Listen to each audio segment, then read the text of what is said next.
You need to understand the most powerful revenge you will ever have against dismissive coldness is not anger. It is not a speech. It is not a dramatic goodbye. It is not proving a point.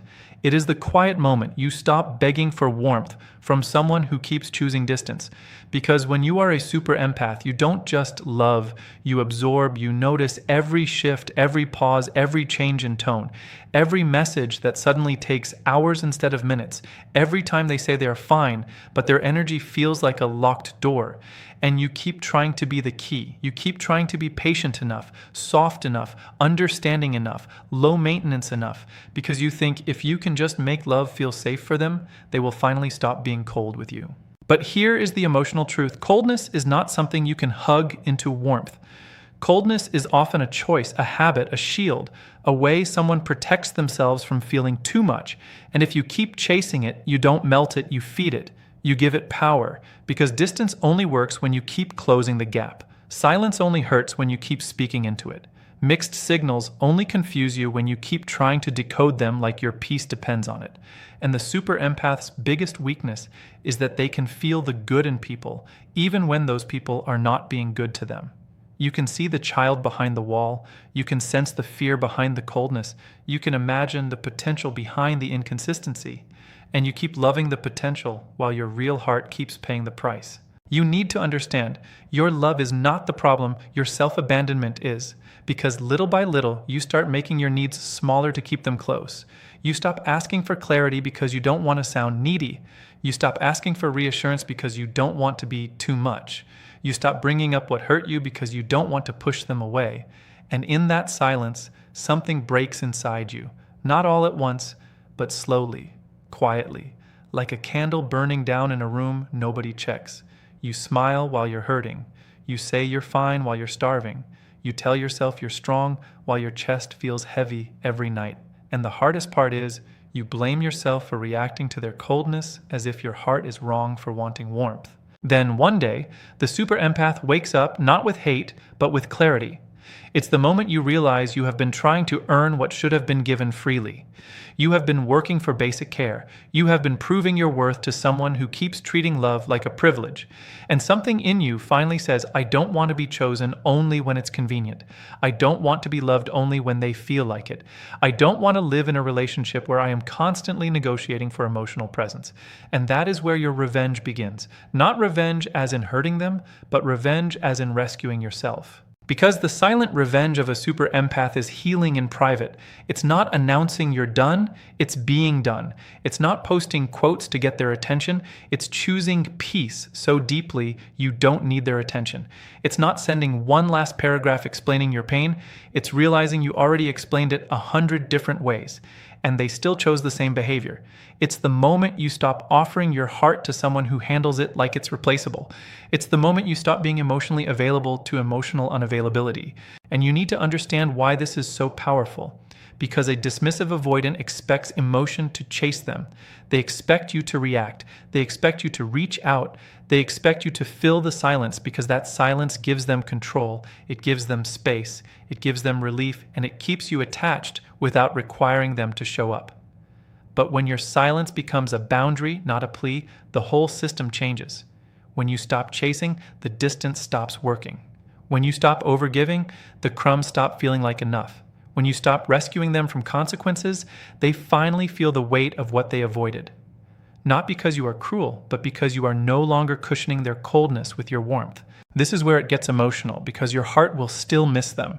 You will still remember the moments they were sweet, the moments they looked at you like you mattered, the moments you thought, maybe this time it's different, and your mind will try to bargain, it will try to soften your boundary, it will try to give them one more chance because you don't like being the person who walks away. You like love, you like connection, you like giving, but you need to understand love that costs you your dignity is not love, it is addiction to hope.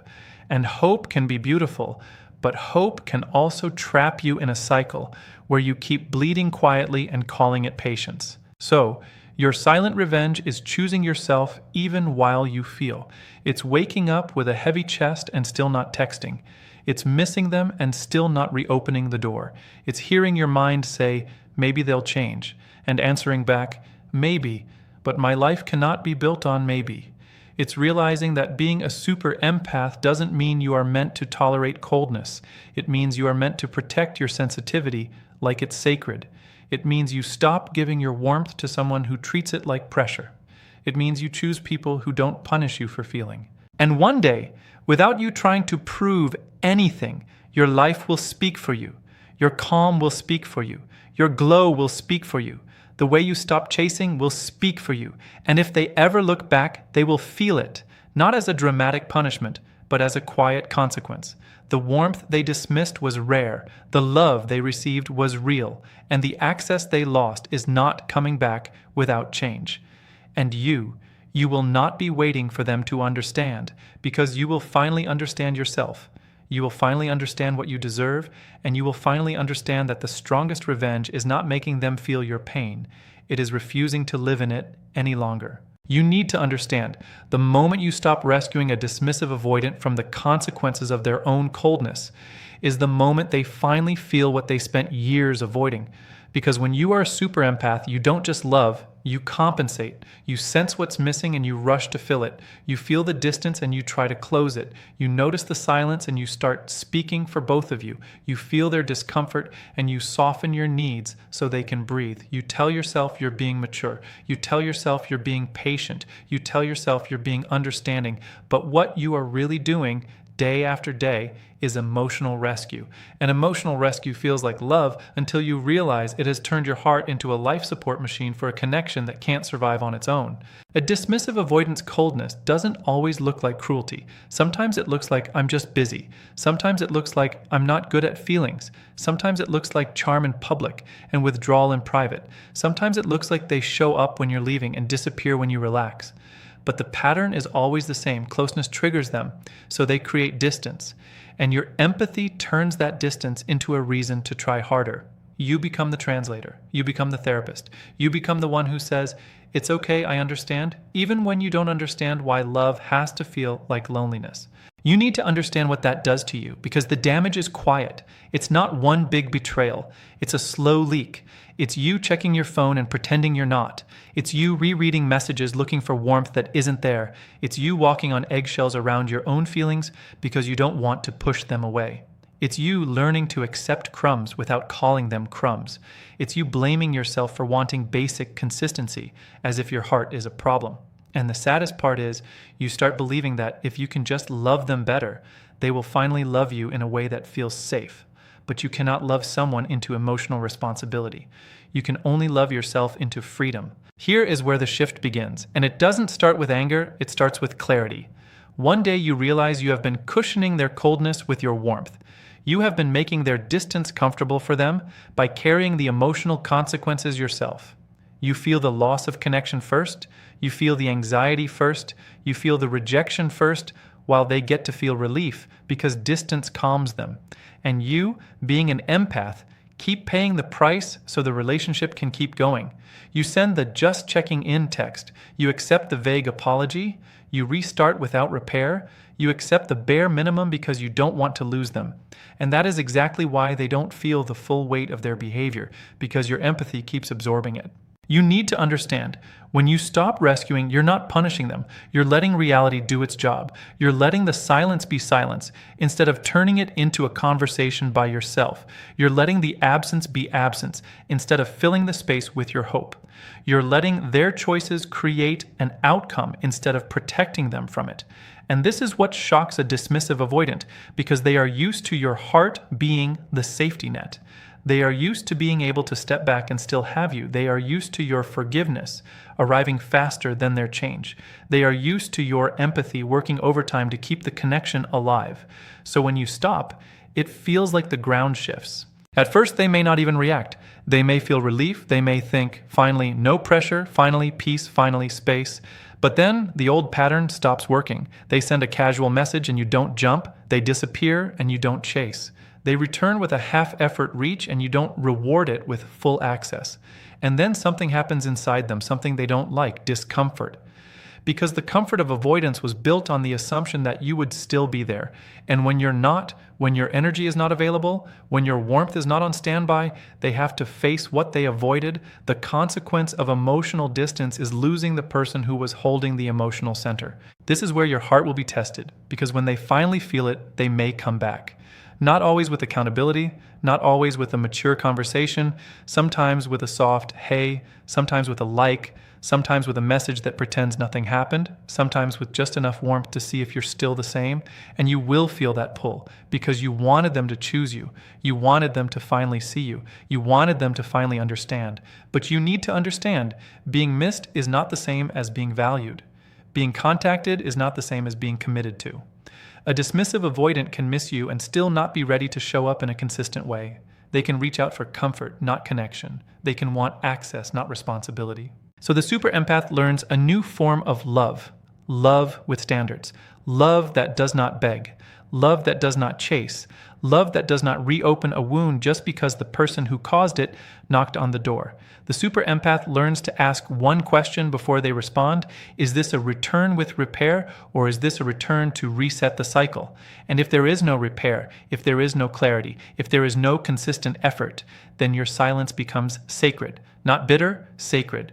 Because you are protecting the most sensitive part of you, the part that kept believing love would become safe if you just tried harder. You need to understand, the silent revenge is not making them hurt. It is refusing to hurt yourself to keep them comfortable. It is letting your empathy become wisdom. It is letting your kindness include you. It is choosing a life where you don't have to earn warmth, where affection is not a reward, where communication is not a negotiation, where love doesn't come with emotional taxes.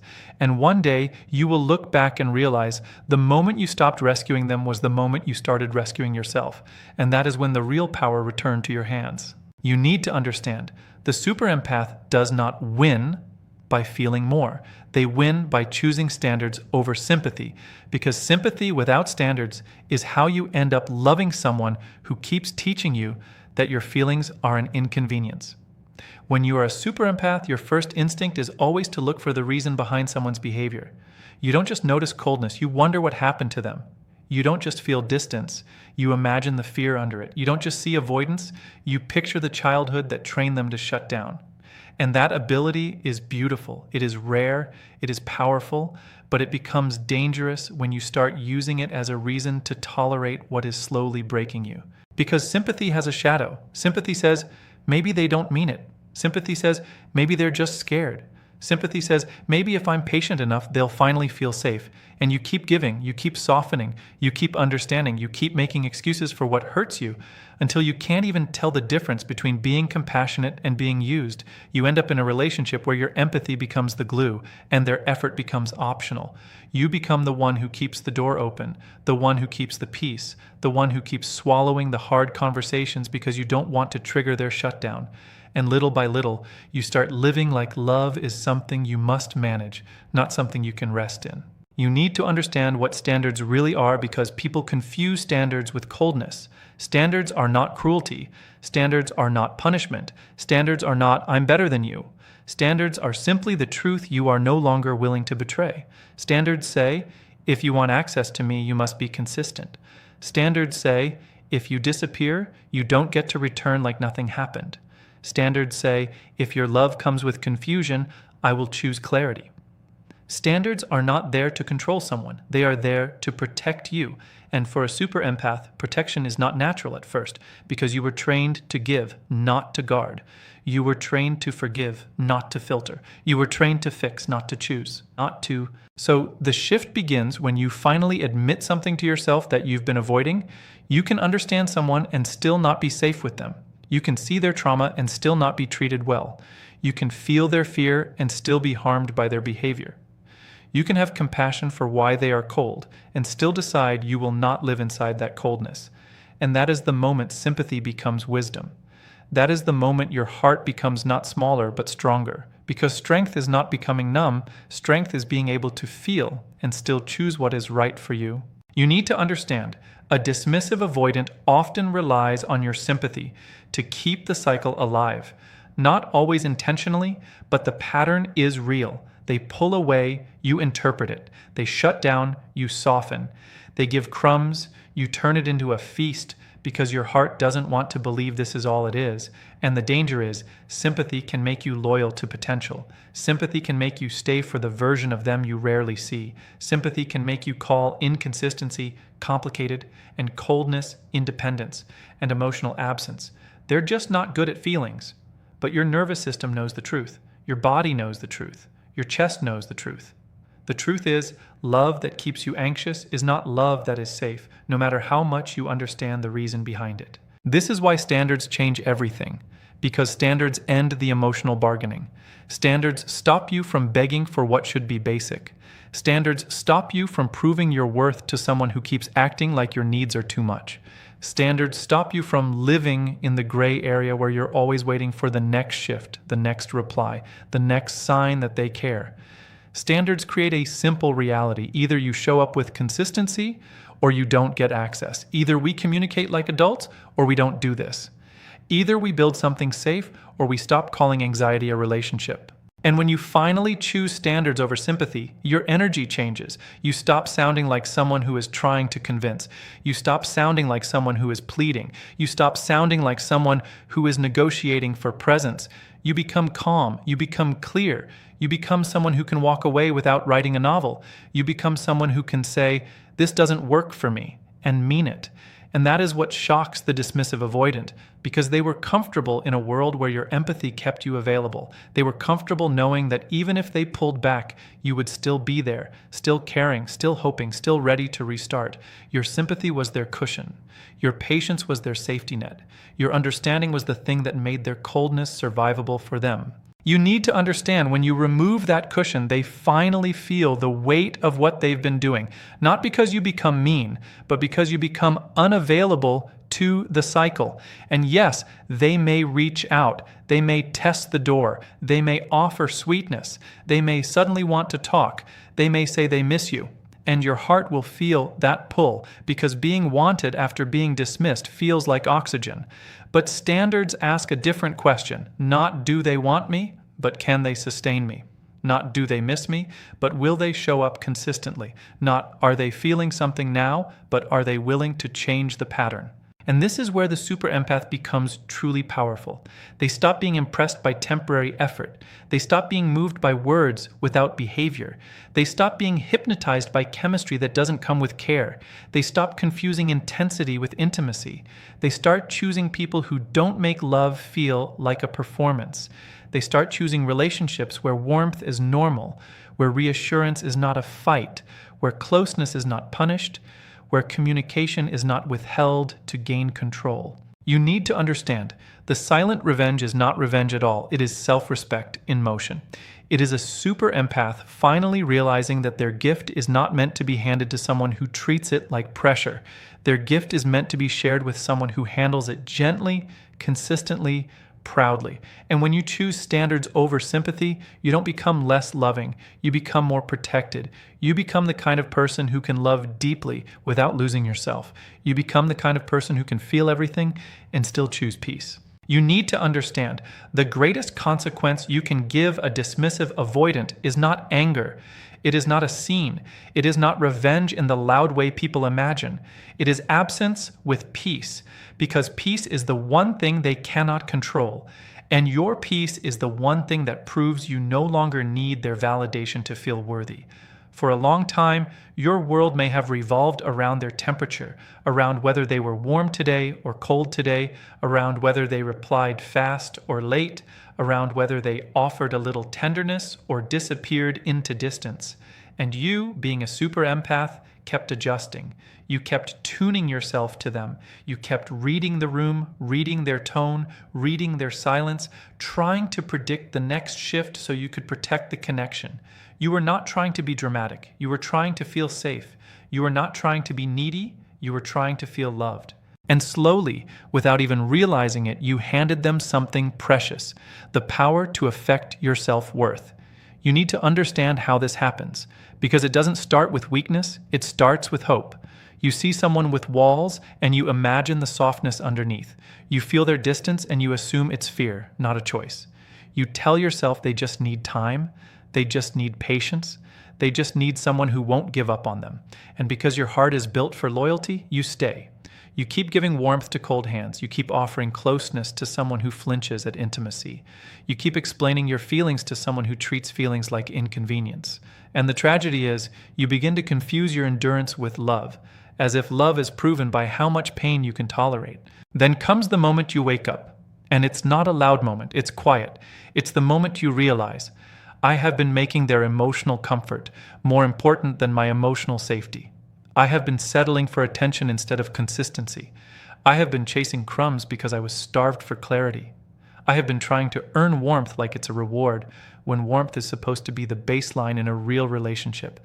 And you feel something shift, not toward hatred, but toward dignity. You start seeing that your love has been real, but the cost has been too high.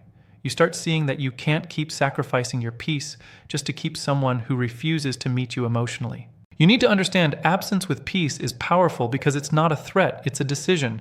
It's not silence that hopes to get a reaction, it's silence that has chosen a direction. It's when you stop sending the "Are you okay?" texts that were really saying, "Please don't leave me in this." It's when you stop writing paragraphs that try to prove your heart is worth caring about. It's when you stop asking for closure from someone who keeps creating openings and then slamming doors. It's when you stop negotiating with mixed signals because you finally accept that mixed signals are a no and you deserve a yes that doesn't stutter. A dismissive avoidant often feels safest when they are the one who controls closeness.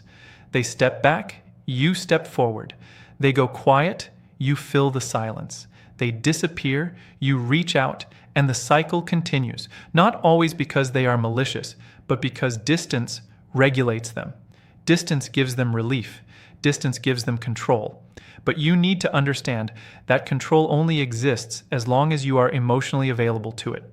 As long as you keep reacting, chasing, over-explaining, over-forgiving, you keep the system alive. And when you choose absence with peace, you remove the fuel. You remove the emotional bargaining. You remove the comfort of knowing you will always be there to repair what you didn't break. At first, your peace will feel unnatural because your nervous system has been trained to live on alert. You're used to checking, scanning, hoping, waiting. You're used to the emotional roller coaster, and when it stops, your body doesn't immediately relax. It looks for the next drop. You will miss them. You will romanticize the good days. You will wonder if you were too harsh.